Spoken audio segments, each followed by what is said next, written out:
Maswerteng umaga po mga ka-STL. Narito na po ang resulta ng STL Bulacan para sa araw na to, first draw December 21, 2024, araw ng Sabado. Naway ang mga natayan nyo pong mga numero kanina ay manalo nawa ngayong umagang ito 11 AM. Kaya kunin nyo na po ang inyong mga tickets.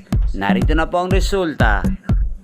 Ang mga numerong nanalo sa STL Bulacan ngayong umagang ito, December 21, 2024, 11 AM. First draw result, 39 at 31 in exact order. Sa lahat po ng tumaya kanina sa STL Bulacan para sa first draw ng 39 at 31, congrats po sa inyo. Panalo po kayo. Again, 39 at 31. At ngayong umagang ito sa STL Bulacan, shoutout po natin si Kuya Tolitz.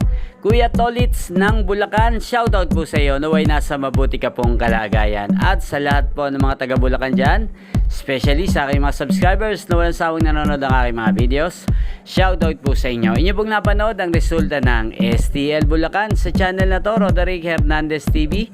Maraming salamat po sa patuloy nyo pong pagsuporta sa aking channel. Magkita-kita pong muli tayo mamayang alas 4 ng hapon dito po sa channel na to.